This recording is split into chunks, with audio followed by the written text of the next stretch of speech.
നമസ്കാരം. നേരത്തെ ഫുഡ് ബ്ലോഗറും ഇപ്പോൾ ഹോട്ടൽ ഉടമയുമായ മൃണാളിൻ്റെ വീഡിയോകൾ കാണാത്തവർ വളരെ ചുരുക്കമാണ്. ബ്ലോഗർ എന്ന നിലയിൽ ഒരു ദാക്ഷിണ്യവുമില്ലാതെ മൃണാൾ പരിഹാസം കൊണ്ടും പുച്ഛം കൊണ്ടും റിവ്യൂ കൊടുത്ത് ഹരം കൊണ്ടപ്പോൾ പൂട്ടിപ്പോയ ഹോട്ടലുകൾ വരെയുണ്ട് ഈ കൊച്ചു കേരളത്തിൽ.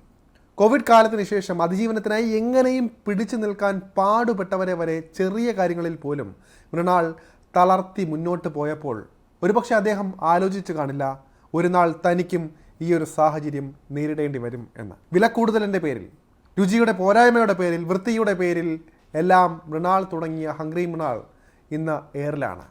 ഈ ഘട്ടത്തിലാണ് ഒരു കാലത്ത് മൃണാളിൻ്റെ ആക്ഷേപശരമേറ്റ ഒരു സ്ത്രീയുടെ വീഡിയോയ്ക്ക് പ്രസക്തിയേറുന്നത്. 5 വർഷം മുൻപുള്ള മൃണാളിൻ്റെ ഒരു വീഡിയോ ആണ് ഇതിൻ്റെ ആധാരം. നെയ്യിൻ്റെ തീരെ ഫ്ലേവറില്ല. തിരുവനന്തപുരത്ത് ഹോം ഷെഫുകൾ കുറച്ചുകൂടി ആക്റ്റീവാകുന്ന കാലം. വ്യത്യസ്ത രസക്കൂട്ടുകളുമായി പുതിയ രീതിയിൽ ബിരിയാണി അവതരിപ്പിച്ച നജിയ എന്ന യുവ സംരംഭക വളരെ വേഗത്തിലാണ് അറിയപ്പെടാൻ തുടങ്ങിയത്.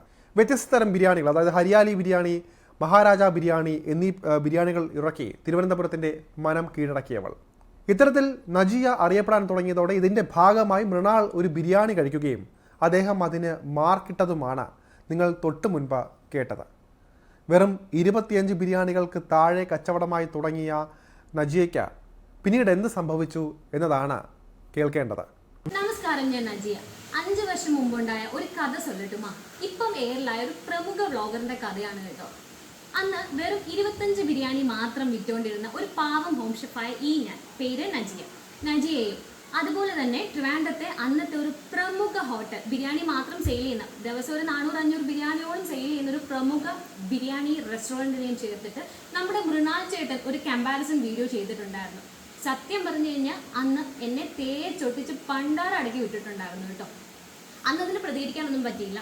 പക്ഷേ ശരിക്കും പറഞ്ഞാൽ ഒരുപാട് നന്ദിയുണ്ട് ചേട്ടാ. കാരണം ചേട്ടൻ്റെ ആ ഒറ്റ വീഡിയോയോട് കൂടി ഞാൻ അങ്ങ് രക്ഷപ്പെട്ടു. കാരണം ഇപ്പോൾ 5 വർഷമായിട്ടുണ്ട് വെറും 25 ബിരിയാണി താഴെ കഷ്ടപ്പെട്ട് വിറ്റുകൊണ്ടിരുന്ന ഒരവസ്ഥ ഉണ്ടായിരുന്നു കേട്ടോ. ആ അവസ്ഥയിൽ നിന്ന് താങ്കളുടെ എന്നെ തേച്ചൊട്ടിച്ച വീഡിയോയോടുകൂടി ഞാൻ ഇവിടെ അങ്ങ് നന്നായിപ്പോയി. ഇപ്പോൾ തിരുവനന്തപുരത്തെ ടോപ്പ് 10 ബിരിയാണീസിൽ ഒന്നായി യമ്മി സ്പോട്ടിൻ്റെ, അതായത് ഞങ്ങളുടെ ബിരിയാണി മാറിയിട്ടുണ്ട്. ഒപ്പം തന്നെ എനിക്കൊരു സംശയമുണ്ട് ചേട്ടാ. കാരണം എന്ന് വെച്ച് കഴിഞ്ഞാൽ ഇത്രയും ഹ്യൂജ് ക്വാണ്ടിറ്റി ബിരിയാണി സെയിൽ ചെയ്യുന്ന ആ പ്രമുഖ റെസ്റ്റോറൻറ്റിനെയും ഒരു സാധാരണ ഹോം ഷെഫായ എന്നെയും തമ്മിൽ കമ്പയർ ചെയ്യാനുള്ള വികാരം എന്തായിരുന്നു എന്ന് ഇപ്പോഴും എനിക്ക് അങ്ങോട്ട് മനസ്സിലാകുന്നില്ല. പക്ഷേ എന്താണെങ്കിലും ഫൈനൽ റിസൾട്ട് അടിപൊളിയായിരുന്നു. അവിടെ നിന്നും സ്വന്തമായിട്ടൊരു ക്ലൗഡ് കിച്ചൺ തുടങ്ങാൻ പറ്റിയിട്ടുണ്ട്. ഒപ്പം തന്നെ ഞങ്ങൾ ഉടനെ തന്നെ ഞങ്ങളുടെ സ്വന്തം ഒരു ടേക്ക് അവേ കൗണ്ടർ ട്രിവാൻഡ്രത്ത് ഓപ്പൺ ആക്കാൻ പോകുന്നുണ്ട്. ശരിക്കും നന്ദിയുണ്ട് ചേട്ടാ. ചേട്ടൻ എന്തായാലും ഇപ്പോൾ എയറിലാണല്ലോ, ഇത് ചേട്ടനൊരു സമാധാനം ആയിക്കോട്ടെ. ചേട്ടനും അന്ന് ചേട്ടൻ്റെ ഒപ്പം നിന്ന ഒരു പ്രമുഖ റെസ്റ്റോറൻറ്റ് മുതലാളിക്കും ചേർത്തിട്ട് എൻ്റെ നന്ദി ഞാനിവിടെ പറയും. താങ്ക് യു ചേട്ടാ. കളിപ്പ് തീർക്കാനോ പരിഭവം പറയാനോ നജിയ മുതിരുന്നില്ല ഇപ്പോൾ. വീഡിയോയിൽ സൂചിപ്പിച്ചതുപോലെ മനസ്സിലുണ്ടായിരുന്ന ഒരു ഭാരം ഇറക്കി വയ്ക്കുക എന്നതായിരുന്നു ആ വീഡിയോയിലൂടെ ലക്ഷ്യം വെച്ചത്. തിരക്കേറിയ നജിയയെ ബുദ്ധിമുട്ടിക്കാൻ നമ്മുടെ ടീമും മുതിർന്നില്ല. വാക്കുകളിലൂടെ നജിയയുടെ ആത്മവിശ്വാസം തിരിച്ചറിയാനും ഞങ്ങൾക്ക് സാധിച്ചു. നജിയ ഇന്ന് തിരക്കിലാണ്. പോയ കാലത്തെ വിഷമങ്ങൾ ഇന്നവർ പേറി നടക്കുന്നില്ല. 25 ബിരിയാണിയിൽ താഴെ വിറ്റുകൊണ്ടിരുന്ന നജിയ ഇന്ന് തിരുവനന്തപുരത്തെ തിരക്കേറിയ അറിയപ്പെടുന്ന ഹോം ഷെഫാണ്.